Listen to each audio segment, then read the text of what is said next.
नमस्कार प्रिय विद्यार्थियों। कीर्तिमान एकेडमी ऑफिशियल यूट्यूब चैनल पर बच्चों बहुत बहुत स्वागत है आप लोगों का। और आप लोग अब जुड़ जाइए अपने क्लास में और कमेंट बॉक्स में अपने आंसर भी दीजिएगा इस प्रैक्टिस सेट के साथ। आज के प्रैक्टिस सेट में बच्चों इस समाजशास्त्र सब्जेक्ट में है, समाजशास्त्र के पाश्चात्य विचारक में है आज इमाइल दुर्खीम। यानी हम लोग आज इमाइल दुर्खीम से आए हुए जितने भी प्रश्न आए हुए हैं उनको हम लोग मिलके प्रैक्टिस किया जाएगा। तो चलिए शुरू करती हूँ। ये रहा पहला प्रश्न बच्चों आप लोगों के सामने। प्रत्यक्षवाद के संदर्भ में कॉम्त के उत्तराधिकारी के रूप में किसको माना जाता है? यानी प्रत्यक्षवाद के संदर्भ में कॉम्त के उत्तराधिकारी के रूप में किसको माना जाता है?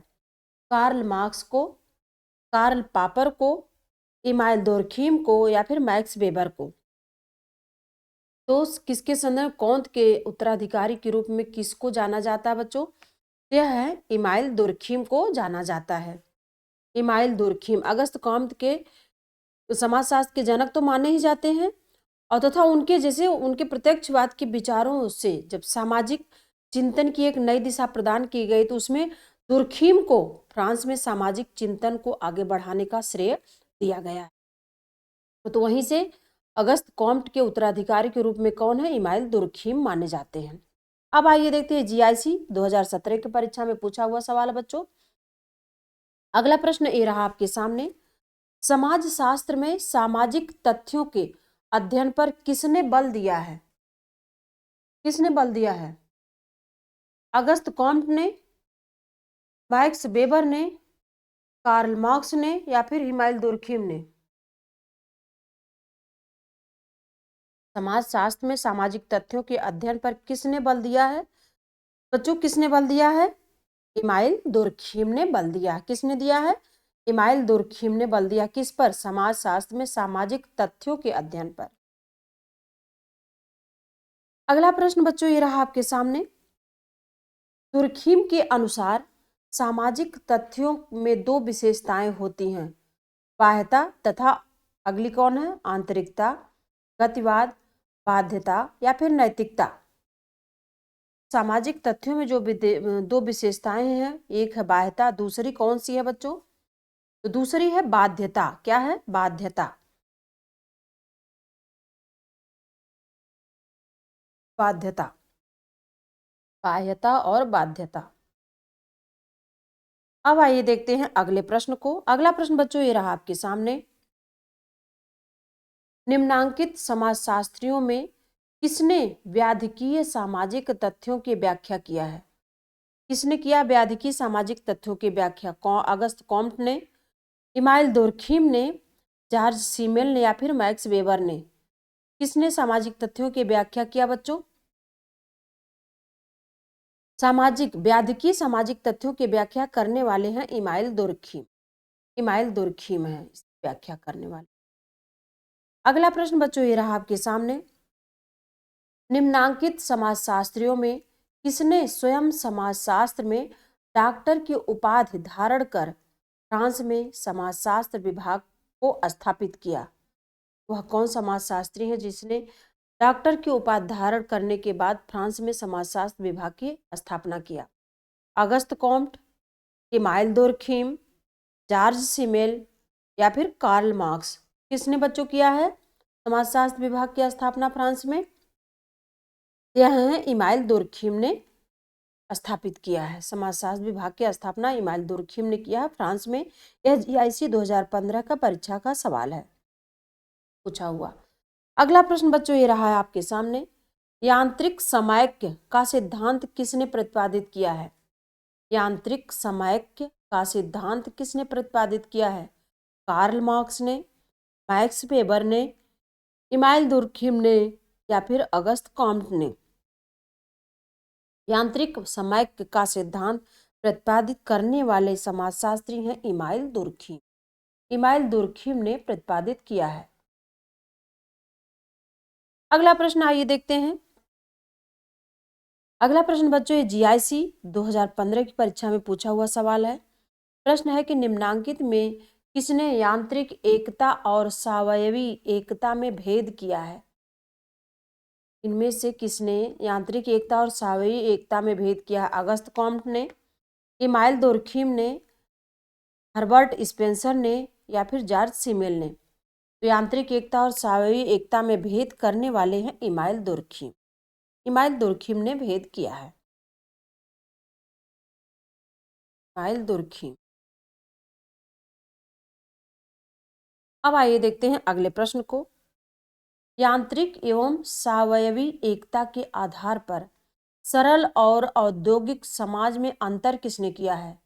सरल और औद्योगिक समाज में अंतर किसने किया बच्चों? टालकाट पार्सन्स ने, माइलोस्की ने, हर्बर्ट स्पेंसर ने, या फिर इमाइल दुर्खिम ने? तो यह अंतर किसने किया है? सरल और औद्योगिक समाज में अंतर। यांत्रिक एवं स्वायवी एकता के आधार पर किसने यह अंतर किया बच्चों? इमाइल दुर्खिम ने किया है। इमाइल दुर्खिम ने यह अंतर किया है। अगला प्रश्न, यह यूके यानी उत्तराखंड जीएलसी प्रवक्ता परीक्षा 2018 का जीआईसी होगा, जीएलसी नहीं होना चाहिए, जीआईसी परीक्षा 2018 का प्रश्न है, उत्तराखंड का प्रश्न है कि यांत्रिक एवं स्वायवी एकता का विवेचन किसने किया है? इमाइल दुर्खिम ने, कार्ल मार्क्स ने, टालकाट पार्सन्स ने, या फिर मैक्स वेबर ने? यांत्रिक एवं स्वायवी एकता की विवेचना किसने किया बच्चों? यह है इमाइल दुर्खिम ने किया है। Email Durkheim. अगला प्रश्न बच्चों ये रहा आपके सामने। दुर्खिम के अनुसार स्वायवी एकता किन समाजों की विशेषता है? दुर्खिम के अनुसार स्वायवी एकता किन समाजों की विशेषता है? आदिम समाज की, ग्रामीण समाज की, आधुनिक समाज की, या अविकसित समाज की? किस समाज की विशेषता बच्चों यह स्वायवी एकता? यह आधुनिक समाज की विशेषता है। आधुनिक समाज की विशेषता है। अब आइए देखते हैं अगला प्रश्न। यह भी जीआईसी 2017 की परीक्षा में पूछा हुआ प्रश्न है। एकात्मता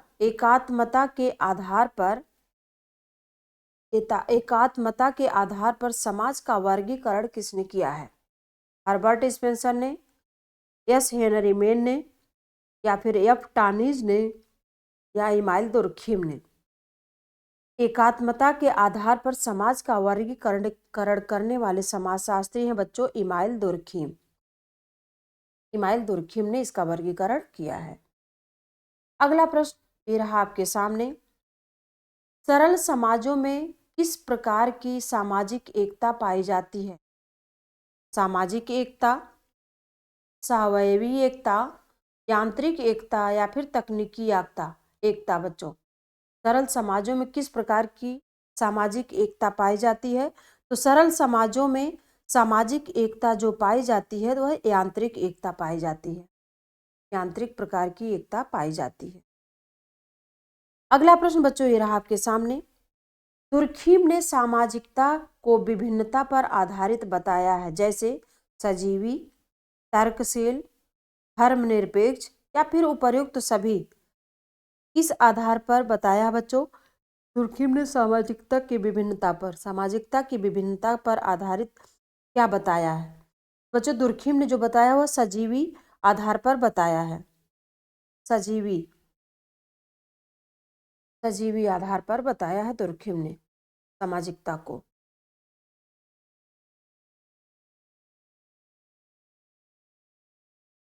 अगला प्रश्न ये रहा आपके सामने।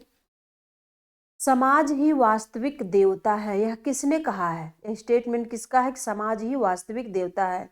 मैक्स वेबर का, इमाइल दुर्खिम का, कार्ल मार्क्स का, या फिर माइलोस्की का? किसने कहा है कि समाज ही वास्तविक देवता है? किसका कथन है बच्चों ये? समाज ही वास्तविक देवता, यह कथन इमाइल दुर्खिम का है। इमाइल दुर्खिम का है। अगला प्रश्न बच्चों ये रहा आपके सामने। किसने समाज को ईश्वर के समकक्ष माना है? किसने समाज को ईश्वर के समकक्ष माना है? यह पीजीटी सन 2000 की परीक्षा में पूछा हुआ सवाल बच्चों। टेलर ने, रिवर्स ने, दुर्खिम ने, या फिर बोअस ने? किसने समाज को ईश्वर के समकक्ष माना बच्चों? तो यह है दुर्खीम ने माना है समाज को ईश्वर के समकक्ष। अब आइए देखते हैं अगले प्रश्न को। अगला प्रश्न बच्चों ये रहा आपके सामने। धर्म वास्तविक है परंतु ईश्वर धर्म का सार नहीं है, यह किसका कथन है? धर्म वास्तविक है परंतु ईश्वर धर्म का सार नहीं है, यह किसका कथन है? अगस्त कॉम्ट का, हर्बर्ट स्पेंसर का, मैक्स वेबर का या फिर इमाइल दुर्खीम का? तो यह कथन है बच्चों इमाइल दुर्खीम का। इसमें अगर देखा जाए तो सही विकल्प नहीं माना जा सकता स्पष्ट, लेकिन इमाइल दुर्खीम ही अंततः सही माने जाते हैं। अब आइए देखते हैं अगले प्रश्न को। अगला प्रश्न बच्चों ये रहा आपके सामने। निम्नलिखित में से किसने जनसंख्या घनत्व को श्रम विभाजन से संबद्ध बताया है? किसने जनसंख्या घनत्व को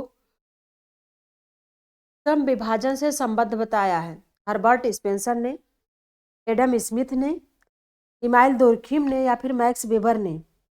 किसने जनसंख्या घनत्व को श्रम विभाजन से संबद्ध बताया बच्चों? ये दुर्खीम ने बताया है, दुर्खीम ने बताया है। अगला प्रश्न ये रहा आपके सामने। आर्थिक संस्था मानते हुए समाज में श्रम विभाजन के प्रकारों का विश्लेषण किसने किया है?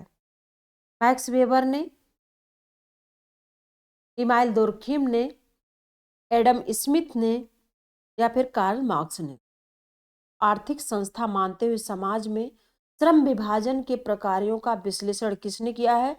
यह है आपके इमाइल दुर्खीम ने किया है विश्लेषण, इमाइल दुर्खीम ने किया है विश्लेषण। अब आइए देखते हैं अगले प्रश्न को। शास्त्रीय समाजशास्त्रियों में से किसने तुलनात्मक विश्लेषण में परिमाणात्मक विधि का प्रयोग किया है? कार्ल मार्क्स ने, मैक्स वेबर ने, इमाइल दुर्खीम ने या फिर अगस्त कॉम्ट ने? तो किसने तुलनात्मक विश्लेषण में परिमाणात्मक विधि का प्रयोग किया बच्चों? यह इमाइल दुर्खीम ने प्रयोग किया है, इमाइल दुर्खीम, इमाइल दुर्खीम। अब आइए देखते हैं अगले प्रश्न को। सामूहिक प्रतिनिधान की अवधारणा किसने प्रस्तुत की? सामूहिक प्रतिनिधान की अवधारणा किसने प्रस्तुत किया बच्चों? C.H. कूले ने, फ्रायड ने, मीड ने या फिर दुर्खीम? सामूहिक प्रतिनिधान की अवधारणा किसके द्वारा प्रस्तुत की गई बच्चों? सामूहिक प्रतिनिधान की अवधारणा प्रस्तुत करने वाले हैं इमाइल दुर्खीम, दुर्खीम ने प्रस्तुत किया है। अब आइए देखते हैं अगले प्रश्न को। अगला प्रश्न बच्चों ये रहा आपके सामने। निम्नलिखित में से कौन सामूहिक प्रतिनिधान के अध्ययन से संबंधित है? बच्चों ये देखिए परीक्षा पीजीटी में 2016 में भी पूछा गया, 21 में भी पूछा गया है और आगे भी पूछा जाएगा 100% बच्चों, ध्यान दीजिएगा, इंपॉर्टेंट क्वेश्चन है। ये अध्ययन किस सामूहिक प्रतिनिधान का अध्ययन किससे संबंधित है बच्चों? दुर्खीम से संबंधित है, दुर्खीम से संबंधित है। अब आइए देखते हैं अगले प्रश्न को। अगला प्रश्न बच्चों ये रहा आपके सामने। समाजीकरण के सामूहिक प्रतिनिधित्व के सिद्धांत को किसने प्रतिपादित किया बच्चों? सामूहिक प्रतिनिधित्व के सिद्धांत को प्रतिपादित करने वाले हैं इमाइल दुर्खीम, इमाइल दुर्खीम ने प्रतिपादित किया इस सिद्धांत। अब आइए देखते हैं अगले प्रश्न को। अगला प्रश्न बच्चों ये रहा आपके सामने।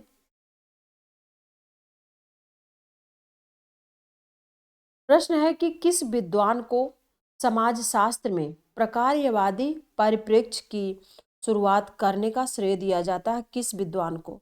इमाइल दुर्खीम को, हर्बर्ट स्पेंसर को, आर के मर्टन को या फिर रेडक्लिफ ब्राउन को? किसको यह श्रेय दिया जाता है बच्चों? तो यह श्रेय मिलता है इमाइल दुर्खीम। इसको इमाइल दुर्खीम को श्रेय दिया जाता है। अब आइए देखते हैं अगले प्रश्न को। अगला प्रश्न बच्चों ये रहा आपके सामने। किसने लिखा है कि समाज स्वतः स्फूर्त है? किसने लिखा है? आर ब्राउन ने, इमाइल दुर्खीम ने, सेंट साइमन ने या फिर अगस्त कॉम्ट ने? यह किसने लिखा है कि समाज स्वतः स्फूर्त है? यह लिखने वाले समाजशास्त्री हैं इमाइल दुर्खीम, इमाइल दुर्खीम ने लिखा है, समाज स्वतः इस।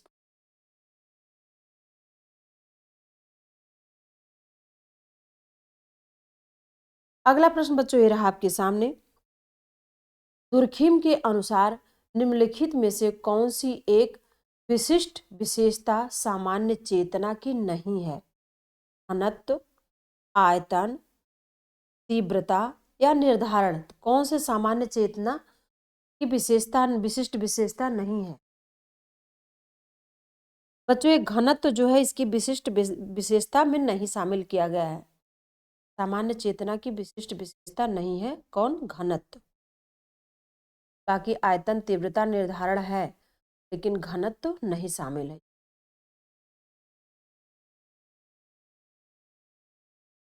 अगला प्रश्न बच्चों ये रहा आपके सामने। दुर्खीम ने किस जनजाति का विस्तृत अध्ययन कर टोटमवाद की अवधारणा को विकसित किया है? किस जनजाति का अध्ययन किया है दुर्खीम ने, जिसका अध्ययन करके टोटमवाद की अवधारणा को विकसित किया है? वह कौन सी जनजाति है? अरुंटा, भील, हो या खासी? तो कौन सी जनजाति बच्चों दुर्खीम द्वारा जिस पे अध्ययन किया गया है? तो वह जनजाति है अरुंटा। अरुंटा जनजाति पर अध्ययन इन्होंने किया है। अब आइए देखते हैं अगले प्रश्न को। अगला प्रश्न बच्चों ये रहा आपके सामने। निम्नलिखित में से किसने ऑस्ट्रेलिया की अरुंटा जनजाति का अध्ययन किया है? बच्चों अरुंटा जनजाति का अध्ययन करने वाले समाजशास्त्री हैं इमाइल दुर्खीम। यह पीजीटी 2016 के एग्जाम में पूछा हुआ सवाल है।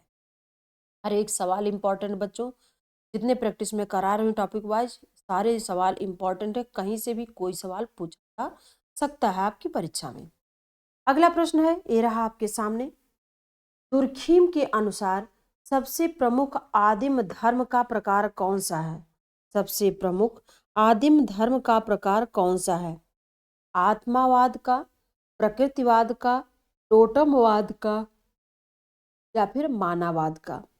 दुर्खीम के अनुसार पूछा जा रहा बच्चों आदिम धर्म का प्रकार कौन है इसमें सबसे प्रमुख? बच्चों ये टोटमवाद का है।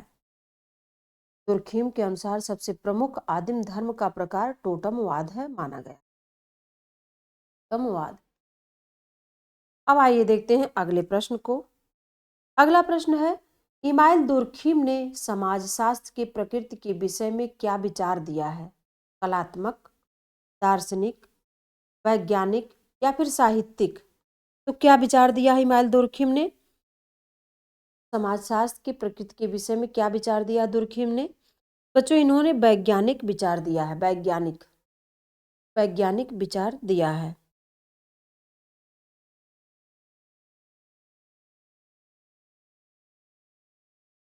वैज्ञानिक। अब आइए देखते हैं अगले प्रश्न को। अगला प्रश्न बच्चों ये रहा आपके सामने। दुर्खीम के अनुसार मानव अभिकरण किसके द्वारा निरुद्ध होता है? दुर्खीम के अनुसार मानव अभिकरण किसके द्वारा निरुद्ध होता है? राजनीतिक प्रक्रिया के द्वारा, सामाजिक संरचना के द्वारा, आर्थिक संसाधन के द्वारा या फिर दूसरे कर्ताओं के अभिकरण के द्वारा?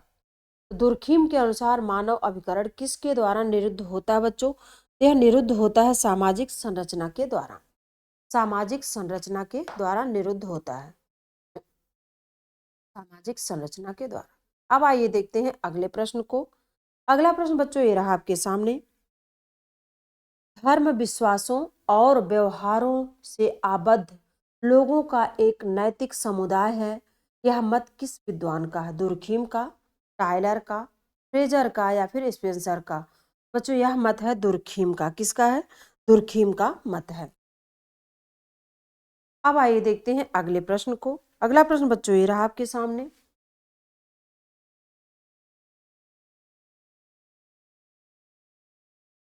इमाइल दुर्खीम के अनुसार आधुनिक विधि की प्रकृति क्या है? इमाइल दुर्खीम के अनुसार आधुनिक विधि की प्रकृति क्या है? दमनकारी, क्षतिपूरक, आदर्शात्मक या फिर औपचारिक? यह पीजीटी 2013 का सवाल है बच्चों। आधुनिक विधि की प्रकृति क्या है दुर्खीम के अनुसार बच्चों? तो दुर्खीम के अनुसार आधुनिक प्रकृति विधि की प्रकृति है आपकी क्षतिपूरक। यह क्या है? क्षतिपूरक, क्षतिपूरक है। अब आइए देखते हैं अगले प्रश्न को। अगला प्रश्न ये रहा आपके सामने। निम्नांकित में से किसने समाज में आदर्श शून्यता की दशाओं और कारणों की व्याख्या किया है? रॉबर्ट बीरस्टीन ने, इमाइल दुर्खीम ने, ई बोगार्डस ने, या फिर किंग्सले डेविस ने? तो बच्चों किसने समाज में आदर्श शून्यता की दशाओं को के कारणों की व्याख्या किया है? यह है इमाइल दुर्खीम। व्याख्या करने वाले हैं इमाइल दुर्खीम। अब आइए देखते हैं अगले प्रश्न को। अगला प्रश्न बच्चों ये रहा आपके सामने। किसने कहा है कि कुछ मात्रा में अपराध प्रत्येक समाज में सामान्य है? यह कथन किसका है? इमाइल दुर्खीम का, आर के मार्टन का, लम्ब्रोसो का, या फिर सदरलैंड का? किसने कहा है बच्चों? यह इमाइल दुर्खीम ने कहा है कि कुछ मात्रा में अपराध प्रत्येक समाज में सामान्य है। इमाइल दुर्खीम का कहना है।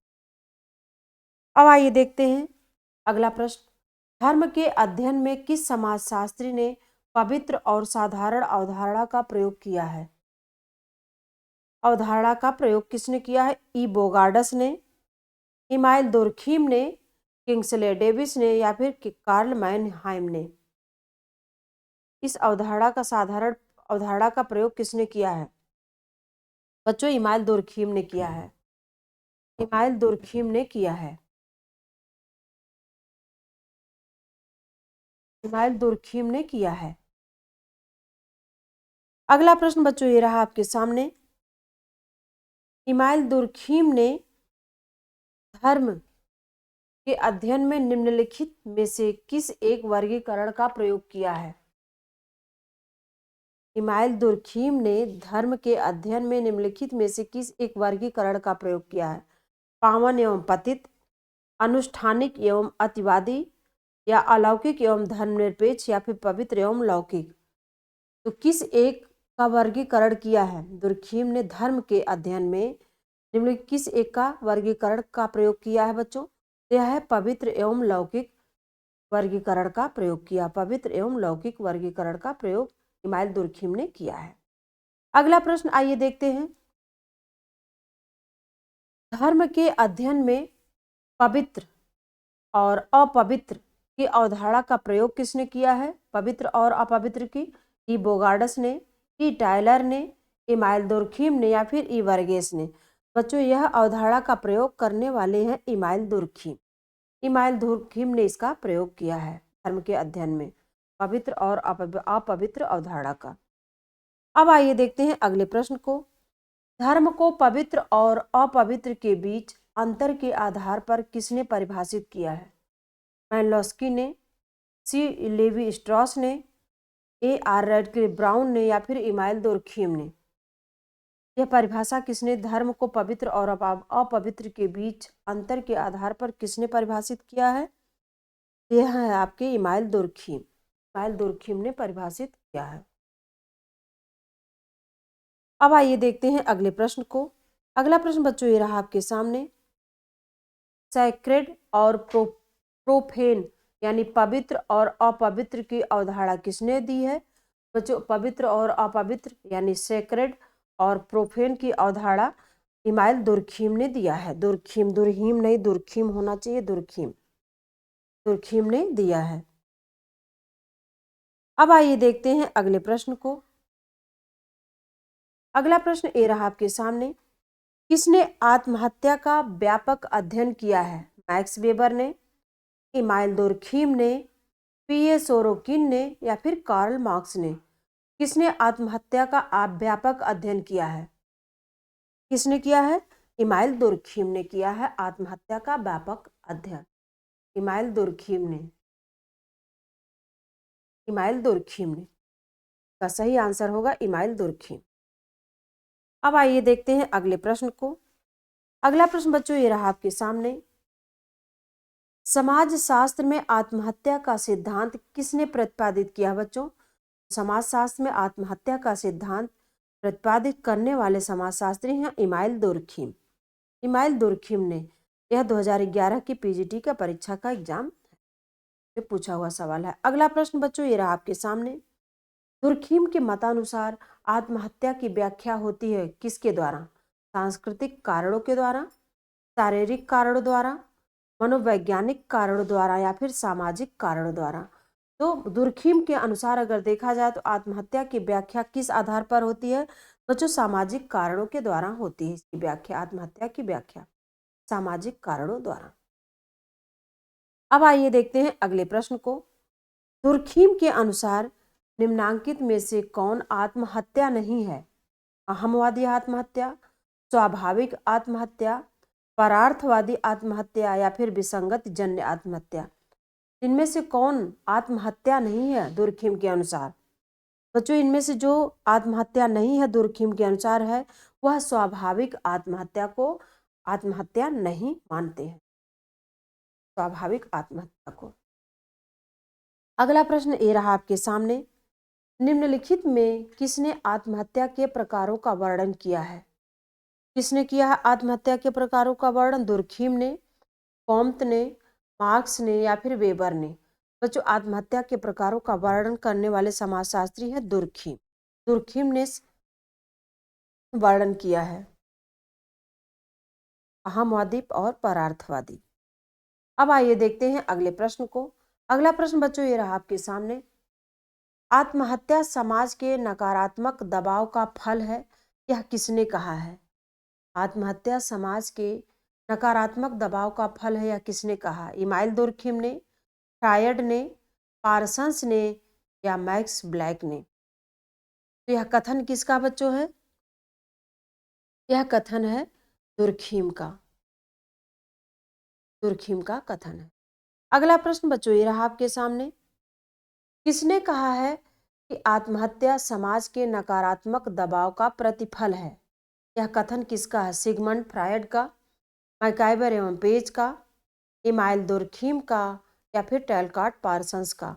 ये भी बच्चों उत्तराखंड जीआईसी प्रवक्ता परीक्षा 2020 का पूछा हुआ सवाल है, इसको ध्यान दीजिएगा। तो यह किसने कहा है? किसने कहा बच्चों? इमाइल दुर्खीम ने कहा, बिल्कुल सही आंसर है। अब आइए देखते हैं अगले प्रश्न को। अगला प्रश्न है दुर्खीम के अनुसार मानक शून्यतावादी आत्महत्या परिणाम है किसका? एक व्यक्ति का समाज या समूह में अत्यधिक घुल मिल जाना, या कठोर सामाजिक नियमाचारों, शिथिल समूह एकीकरण तथा अत्यधिक व्यक्तिगत दायित्व की भावना का होना, या नियमहीनता की स्थिति अथवा अपने आप को अकेला या समूह से कटा हुआ पाना, या फिर उपर्युक्त में से कोई नहीं। तो मानक शून्यतावादी आत्महत्या किसका परिणाम है दुर्खीम के अनुसार बच्चों? यह है नियमहीनता की स्थिति अथवा अपने आप को अकेला या समूह से कटा हुआ पाना ही क्या है? मानक शून्यतावादी आत्महत्या का परिणाम माना गया है। अब आइए देखते हैं अगले प्रश्न को। अगला प्रश्न बच्चों ये रहा आपके सामने। दुर्खीम ने किस अवधारणा का प्रयोग नहीं किया है? अहमवादी, परोपकारिता, आदर्श शून्यता या फिर अलगाव। तो किस अवधारणा का प्रयोग दुर्खीम ने नहीं किया बच्चों? यह अलगाव, अलगाव की अवधारणा को दुर्खीम ने इसका प्रयोग नहीं किया है, इसका प्रयोग नहीं किया है।